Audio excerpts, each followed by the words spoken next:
Right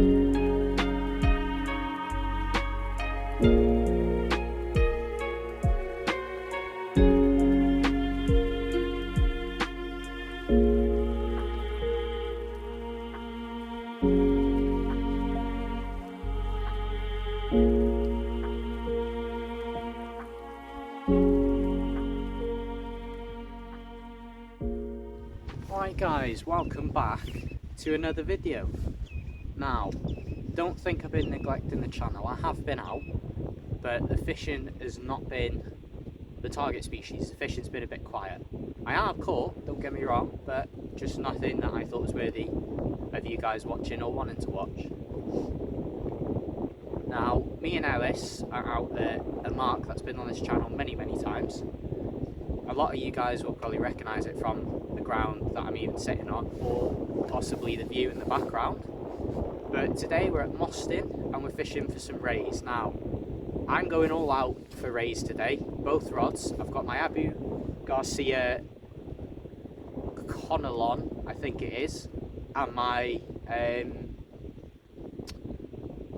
Any Fish Anywhere 6 and bait, and both of them have Slosh 20 reels with 30 pound mainline, 60 pound leaders, and both of them have a ray rig on. Now when I bring my baits back in after this first cast, I'll show you how the rig's set up and how I like to bait it. But for the moment I've got my first cast in. I've got 6-ounce leads on both of them, and we're just going to see how the fishing goes. Now I have got some worm, in case the fishing's a bit dire. I can try and scratch something out, whether it's a flounder, a plaice, or even a whiting. But we're going to see if we can get Ellis's first ever ray, and we're going to see if we can get my first ray of the year, because for some reason I haven't had one. But to be fair, I haven't really been fishing for it. But baits wise, I've got bluey and squid, and then some worm. I'm using up and overs, the normal ray rigs, 4-0 hooks, and we'll see how the fishing goes. I'll bring you back after first cast, guys, but for now, we'll see what we can get.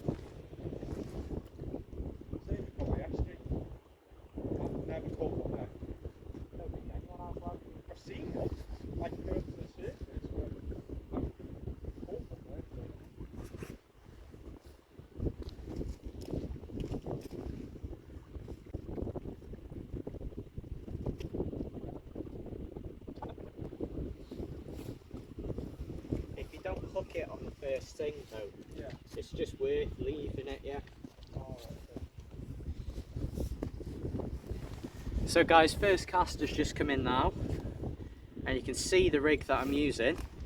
I've got a free moving lead on the main body. I've got my hook trace with a bit of rig tubing just to act as a bit of a boom, and they are removable traces as well, so if I do get a fish, it's a lot easier to deal with. I can just clip the trace off the rig, and then I can deal with the fish separately, or if I want to I can pre-bait another trace, and then when I bring this one in I can clip on a fresh one rather than spending time baiting it. But we've got a bit of time to waste at the moment, so I'm just going to sort out this bait. But as you can see, it's been nibbled on a little bit, but I'm thinking that's by crabs, and there is a bit of weed in the water as well. So this one was only out for about 15-20 minutes, but I think I'll do a new bait and we'll cast back out.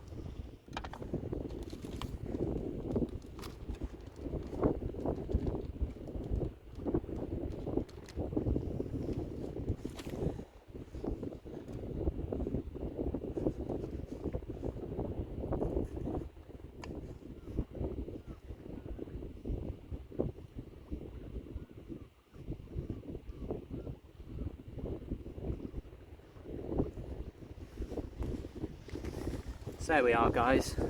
I've got the bait ready to go there. That's just a full bluey, taken the head and the tail off, got a squid jacket, split it down the middle and just whipped both of them on there. And you can see I've got 2 hooks proud on either side. So we'll get this clipped on, cast back out and see if we can get a fish.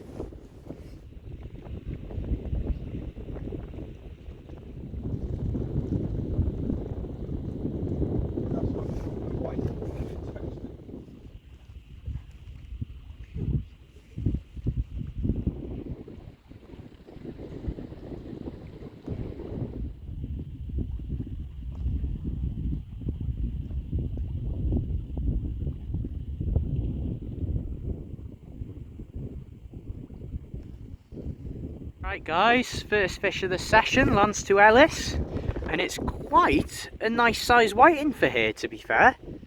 If I put it into normal, there you go, you can see it's not a bad size fish. And that was on some lugworm.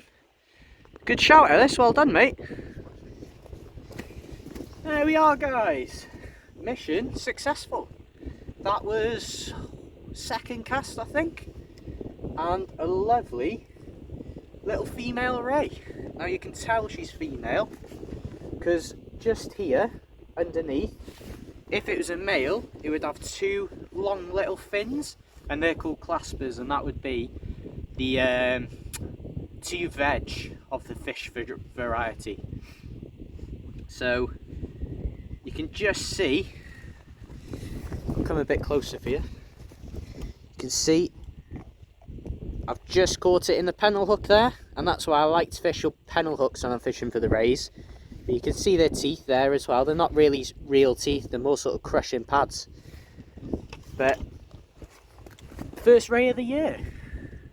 No monster, I'd say probably 3-4 pound at most. But should be an easy unhook, to be honest. If they decide to let go. There we go. Bait's out. Now that was a big bait when I casted that out.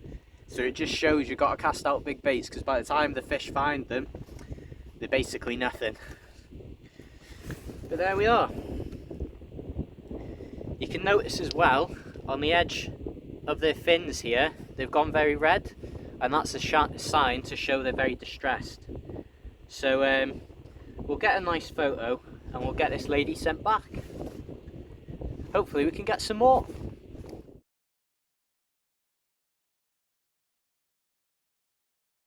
First ray of the session here, and we'll just put her back. Just hold her here for a second, just so she can get some air in her gills. But normally they go back quite nicely.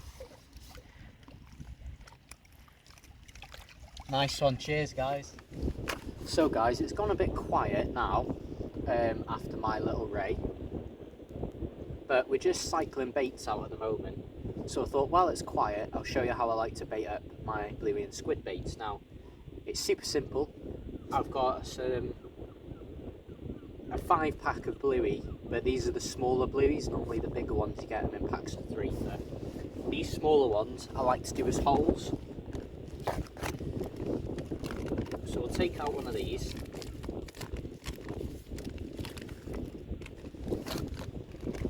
Now you can see I've got the whole bluey there. All I'm going to do is cut it off just there and at the tail.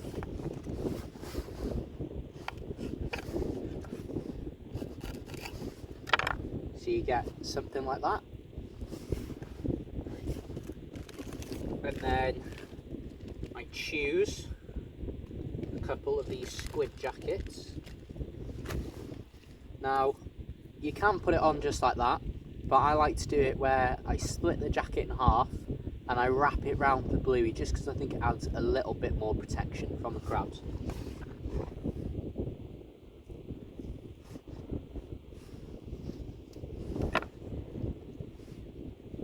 So you have something like that.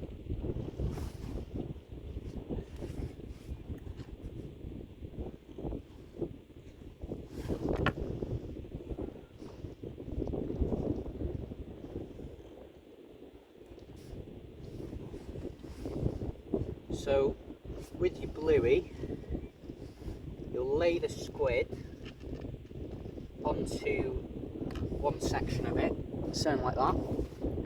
Then you get your trusty bait elastic, and you can find the end, and you just start wrapping that on.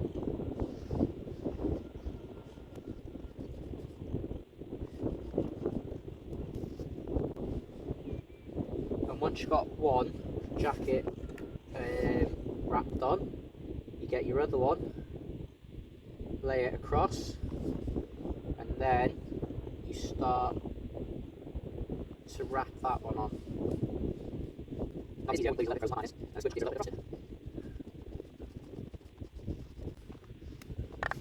you'll end up with something that looks a lot like that. Now, ideally you can use half of that for rays, but around here where we're fishing, there's a lot of crab activity. Now, bearing this in mind, the scent, the fish will only have so long to find the bait before the crabs have eaten it all. So the bigger the bait you have, the more time there is bait there for the fish to find. So say if you're fishing a little bait and the crabs strip it, the fish might have caught the smell, but then there's no bait left, so you're not going to catch it. But if you've got a bigger bait and the crabs even are eating it, then if the fish does find the smell and manages to locate the bait, there's still something there for it to eat. So that's my logic behind it anyway, which is why I use bigger baits, but it shouldn't be a problem if you're using a pennel setup like I am. So what I like to do is to get my 4-0 hook, I go in one end, pull it through and pop it out, so you end up like that, pull it through the bait, turn the hook back on itself, so the belly of the hook is facing towards the top of the bait, stick the hook back through, turn it round in the bait, so you end up with that, and then you just secure the eye of the hook with some bait elastic.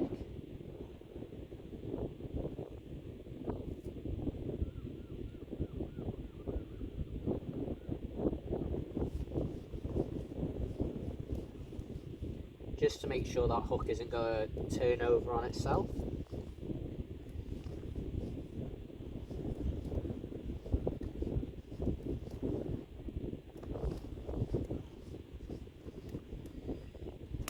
And then all that's left, slide your pennel hook down,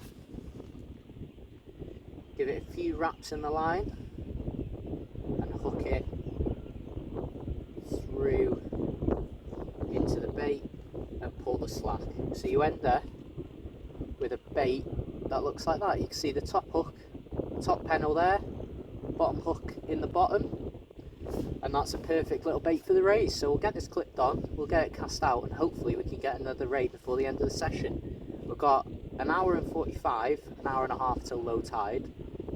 We may fish it up an hour, but we will be fishing into dark, so we'll see how the fishing goes, but hopefully we'll have a few more fish for you.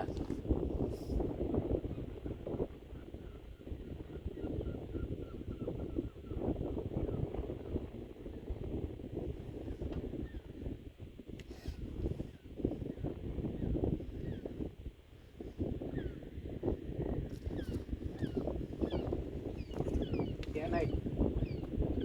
Might as well keep it, lad.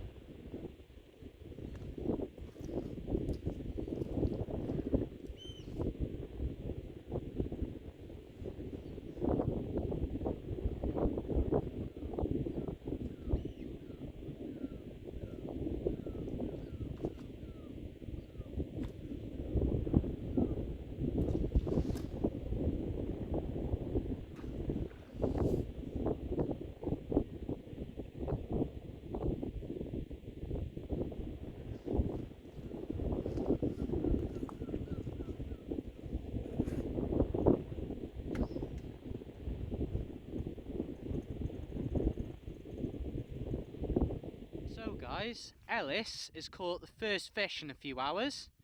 Now, he's been fishing a little differently today. I've been going all out for the rays, just fishing both rods with bluey and squid baits, but Ellis has been fishing some black lug, and he has caught this lovely sized flounder. This is definitely, if I put it in normal, stand back a bit, you can see that's got to be close to £2. I wouldn't say it is a £2, but it shouldn't be too far off. But that's a very nice sized flounder, and nicely hooked as well, just in the lip there. But check that out, guys. Great job, Ellis. Another PB.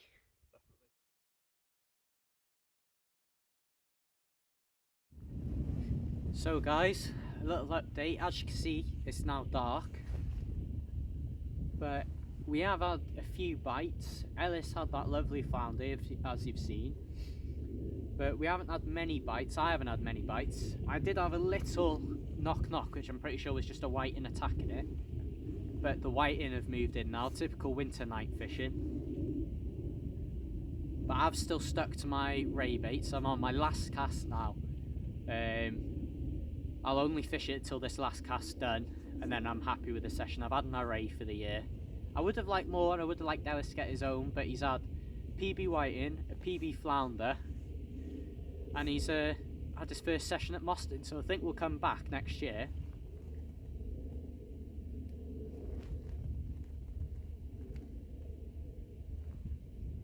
But I'm going to fish it until these baits run out, and hopefully we might pull out one more fish before the end.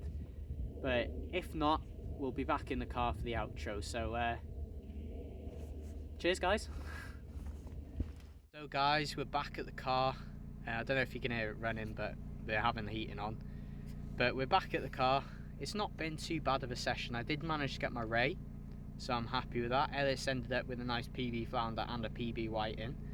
So I think Ellis ended up with 2 whiting and the flounder, and I had the ray. So I didn't blank, none of us blanked, and we did get the target species and a couple PBs. So it's not been the most productive session, but it's been a nice winter session at Mostyn. But I'm hoping I'll get out again next weekend, do something a little different. So I'll be making sure I film that for you. But that's it for the video guys. So if you enjoyed it, give us a like. Anything you want to say, put it down in the comments. I'll be sure to read them or give them a little heart when I have. I do try and get back to people, but I am a little busy at the moment. But thanks for watching guys. It's been ADB Fishing.